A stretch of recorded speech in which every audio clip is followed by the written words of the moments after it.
জয় জগন্নাথের জয়। আজ সকালে চলে এসেছি সুন্দর একটা ব্লগ নিয়ে। সবাই কেমন আছেন?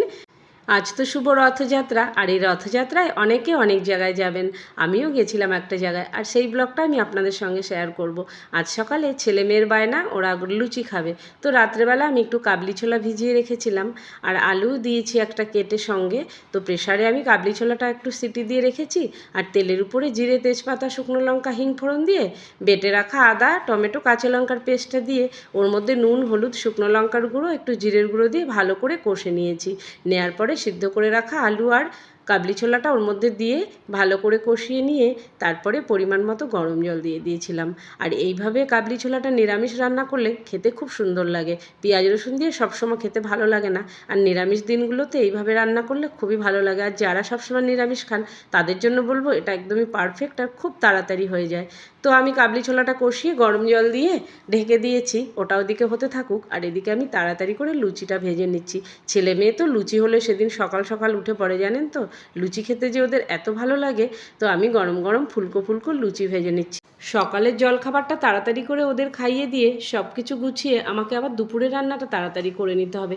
আজ বিকেলে আমাদের এক জায়গায় যাওয়ার আছে। এদিকে কাবলি ছোলাটাও আমার হয়ে গেছে। নামানোর আগে একটু গরম মশলা আর একটু মিষ্টির জন্য গুড়ের পাউডার দিয়ে ভালো করে নেড়ে চেড়ে আমি গ্যাসটা অফ করে একটু ঢেকে রেখেছিলাম। তৃষাঞ্জিত কিন্তু হাত বাড়িয়ে দাঁড়িয়ে আছে। আজ যে লুচি হয়েছে তার আজকে খুব খিদে পেয়ে গেছে। আমি খাবারটা প্লেটে ভালো করে সাজিয়ে তৃষানকে দিয়ে দিলাম।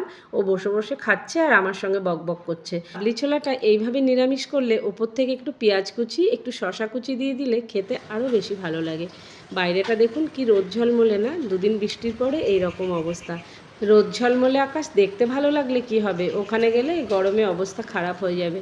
তো দুপুরবেলা খাওয়া দাওয়ার পরে অনেকক্ষণ রেস্ট নেওয়ার পরে সন্ধ্যেবেলা মেয়ে একটু মুড়ি মেখেছিল আর একটু চা করেছিল, তো আমরা সবাই মিলে খেয়ে বেরিয়ে পড়েছি। পাশের গ্রামে রথযাত্রা উপলক্ষে খুব বড় একটা মেলা হয়, আর ওখানে সাংস্কৃতিক অনুষ্ঠান হয়। ক্লাবের ছেলেরা মিলে করে এটা। আর এবছরও আমার মেয়েকে ওরা আমন্ত্রণ পত্র পাঠিয়েছে। উচ্চ মাধ্যমিকে যেহেতু ওরা ভালো রেজাল্ট করেছে, ওরা 4-5টা বান্ধবী, ওদের সবাইকে আমন্ত্রণ করা হয়েছে, আর সবার গার্জিয়ানরাই যাবে। তো আমি সেই উপলক্ষে গত বছরও গেছিলাম, আর এই বছরও মেয়েকে নিয়ে চলে গেছিলাম ওখানে।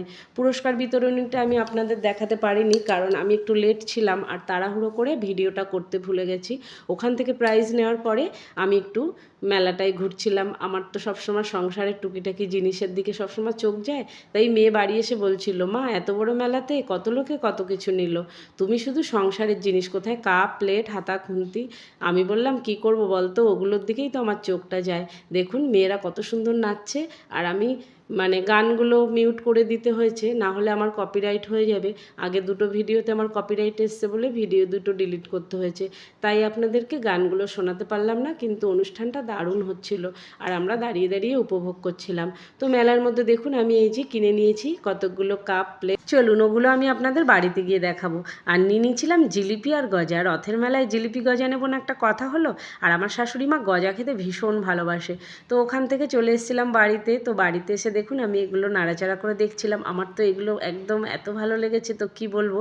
আমি মাটির ভাঁড়ের মতো কটা নিয়েছিলাম 4টে। মেয়ে বলছিল, মা মাটির ভাঁড়ে চা খেতে তো দারুণ লাগে, সবসময় তো খাওয়া হয় না, তুমি এগুলো নিতে পারো। তো ওগুলো আমি নিয়ে নিয়েছিলাম। আর নিয়েছিলাম একটা বেসন ফেটানো, আর নিয়েছিলাম ছোট্ট ছোট্ট দুটো কাচের বাটি।